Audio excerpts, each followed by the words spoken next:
Hi, it's Neva at timeforinvesting.com, and today I'm answering a question that I received on my Facebook page, a private message, and it's from Soraya. And hi, Soraya, we went to high school together. So she sent me this message. She says, "Hi, Neva, I've been getting your newsletters. I start my pre-licensing course next week." And she says, "I was wondering, was it difficult to make the transition from a 9 to 5?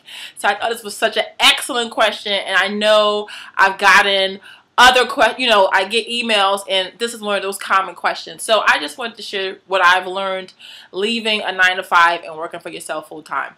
Number one, okay, how do they say, hope for the best, plan for the worst? That is number one. So that is, oh my goodness, because I would say that when I left, I didn't have as much savings as I should have. So I would say to have at least a year's savings of all your living expenses. And then on top of that, you need to have money that you're just going to dedicate to your business for that year as well. So you need a year of household expenses and things like that, and then you need a year of your business expenses, because you may not make any money like your first year. You may be in the negative or something like that. Okay, and then what I wanted to get into was really be prepared to work the hardest that you have ever worked. It's like you have to work harder for yourself than you've ever worked for anybody else. And I mean, I'll give you an example. One day my husband said to me, he's like, "Neva, I don't understand. You left a job working 40 hours a week to work 24 hours a day." And basically that's like my schedule. It's like that's how hard I work. And everybody else that I know that is on the same journey as me or is an entrepreneur is doing the same thing. I went to get my hair done the other day, and me and my hairdresser were talking, the owner, about she had went to sleep like 3 o'clock that morning, but yet first thing in the morning she was doing my hair. And that's how it is when you're a business owner. You're in charge of everything. You're responsible for everything. Even if you hire assistants and things like that, you're in charge of hiring them. You're in charge of training. You're in charge of everything: taxes, bookkeeping, marketing, social media.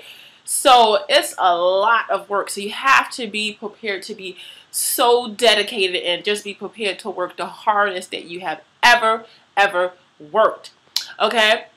And the other thing is, although you're responsible for everything, you have to focus. Your number one focus has got to be cash flow, because I learned that the hard way. Because when I left, I had just had a baby, and some days I was just off chilling. We going for walks, having fun, and I wasn't really like working and dedicated as much as I knew that I could have been.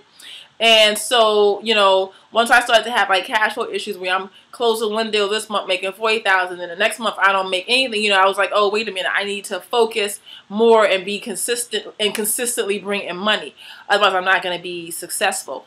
And the other thing that I learned was when I first left, oh my goodness, I would just get up, walk around looking crazy. I would never get dressed. One day my husband was like, "I can't tell the last time I saw you dressed," right? Because I was just in pajamas all the time, because on the real estate investor side, I don't even have to leave my house, And so what I learned, though, is that it actually kind of affects like your mind, like that you're not dressed.